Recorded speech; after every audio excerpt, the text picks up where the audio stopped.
That's right, Roger. Oscar Clough is back in the lineup after missing the last two with an ankle injury. Now, Clough has been the picture of efficiency all year long.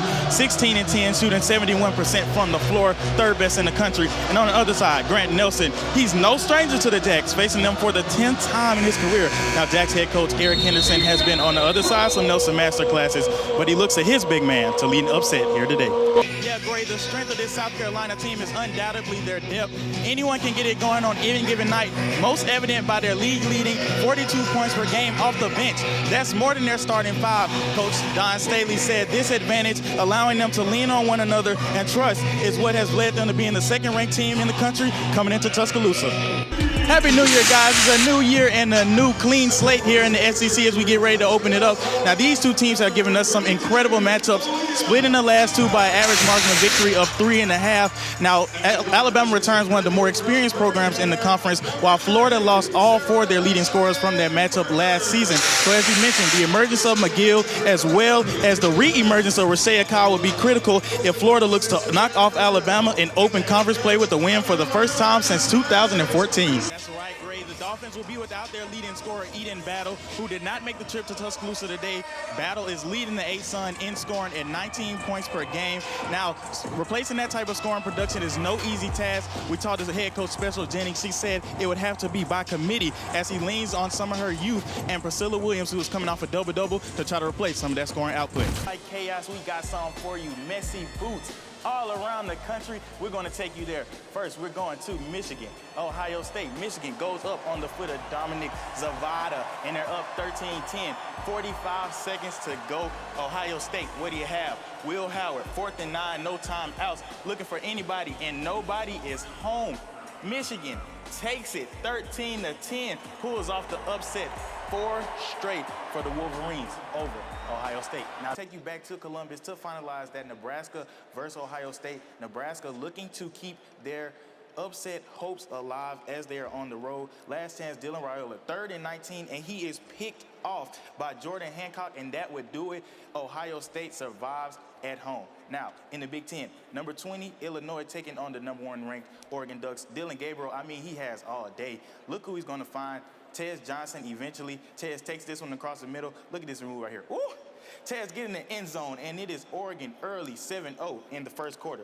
Now, a little bit later on, second quarter, Oregon up big, 21-3. And if you want to see how the day was going for Illinois, right there. Oregon 35-3 and sit in for the and one, but this is the one we want to show you. Splits the double team. Miller up top for the jam. One more time. Sports Center top 10 moment. Nye from deep, a career high, 32 points for number 32, 7 from 11 from deep. Alabama shot 62% from 3, 11 of those from Nye and Green. This one nearly from the logo. And now in this one, Ole Miss made a late push, but the sharpshooting of Alabama carries them to an 84-78 win. A huge road win for Christy Curry and her team as they bounce back and look to build momentum before taking on the South Carolina Gamecocks Thursday night in Coleman Coliseum. Youngblood, he was inserted into the starting lineup for the first time this season, and he started this one hot, 7 points before the first break. You see him drop the triple here. He had 11 in the first half. In this game, it was back and forth. It was a slugfest, multiple lead changes, 2-possession game late, but in the end, Alabama's depth helped them pull away with it. But the big story coming out of this one, Mark Sears. Sears was 0 for 5 in the first half, benched the entirety of the second half, no points. Now, there was no speculation of any injury. Nate Oates, he decided to roll his other guards, and they performed in spite of no show for Sears. Aiden Holloway, he led the way for Alabama in scoring with 19, and Alabama walks away with it with the 80-73 final. I think the big group from this one is defensive backs. You got Taylor, Lee, and McDonald. I think that's something that they really want to address, and like you said, a gift to the Alabama faithful. Jalen Hurts taking home the Super Bowl MVP, and the city of Philadelphia is a city of champions once again as the Eagles claim Super Bowl 59 over the Kansas City Chiefs.